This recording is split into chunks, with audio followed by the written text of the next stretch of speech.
Bonsoir à tous, bienvenue à ce flash d'information. C'est un gouvernement de mission, de combat et de résultats. Un gouvernement qui n'aura qu'un seul et unique objectif, la mise en œuvre diligente et réussie du programme de société fondé sur la vision 2030 d'une Côte d'Ivoire solidaire. Ces mots ont été prononcés par Patrick Kachi, chef du gouvernement ivoirien. C'était ce matin lors du premier conseil des ministres de la nouvelle équipe gouvernementale formée hier. Le président Alassane Ouattara a par ailleurs déclaré que l'ancien président ivoirien Laurent Gbagbo et Charles Blé Goudé, définitivement acquittés par la CPI, sont libres de rentrer en Côte d'Ivoire quand ils le souhaitent. Je vous propose d'écouter le président de la République. Monsieur le Premier ministre, Mesdames et Messieurs les membres du gouvernement, les défis sont encore nombreux pour la mise en œuvre réussie de notre ambitieux programme de développement intitulé « Une Côte d'Ivoire solidaire » qui place chaque Ivoirienne et chaque Ivoirien au cœur de l'action de l'État. C'est pourquoi nous devons aller encore plus vite pour l'amélioration du bien-être de nos concitoyens. Je vous demande donc de vous mettre au travail dès à présent et de traiter les dossiers avec célérité et diligence afin que l'action du gouvernement soit encore plus perceptible par nos concitoyens. Par ailleurs, je vous demande, Monsieur le Premier ministre, de me produire régulièrement un document d'évaluation du travail des différents membres du gouvernement. Ce document permettra de suivre l'action gouvernementale et de juger individuellement chacun des ministres. Monsieur le Premier ministre, Mesdames et Messieurs les membres du gouvernement, Mesdames et Messieurs les ministres, Mesdames et Messieurs, comme vous le savez, la Cour pénale internationale a rendu le 31 mars dernier sa décision sur l'appel du procureur relatif au procès de M. Laurent Gbagbo et Charles Blé Goudé. Nous en prenons acte. J'ai bien évidemment une pensée émue pour les victimes et leurs familles.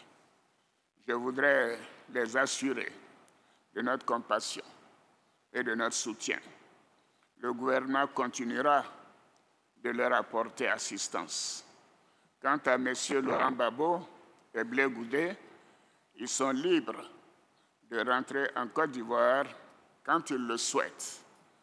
Les frais de voyage de M. Laurent Gbagbo ainsi que ceux des membres de sa famille seront pris en charge par l'État de Côte d'Ivoire.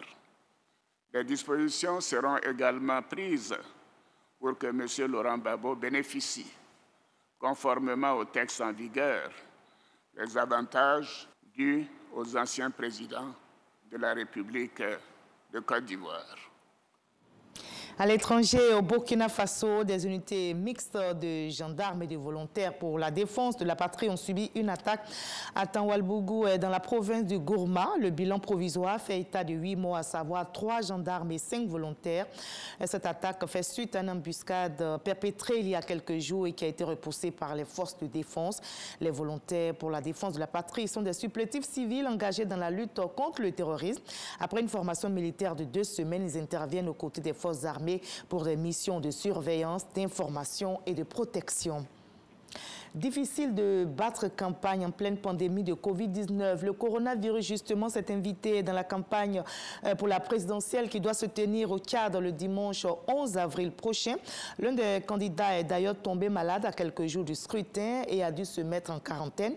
Il s'agit du chef de file de l'opposition, Félix Nialbé Ramadunga, de l'URD, l'Union pour le renouveau et la démocratie. Officiellement, le Tchad a enregistré 4 595 cas et 166 décès depuis le début de la pandémie de Covid-19.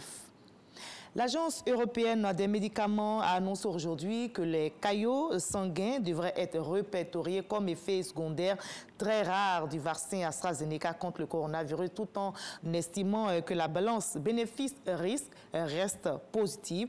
Le régulateur européen continue d'affirmer que les bienfaits du vaccin AstraZeneca restent supérieurs aux risques, mais qu'il faut surveiller un certain nombre de symptômes dans les 2 semaines après la première injection, à savoir les maux de tête. Les ministres européens, les ministres européens de la Santé, eux, doivent se prononcer sur ces différentes conclusions. On va se retrouver à 20h pour la grande édition, mais juste après ce Flash Info. Suivez l'info régionale pour avoir toutes les nouvelles de nos régions ici en Côte d'Ivoire. Je vous retrouve à 20h. À tout à l'heure.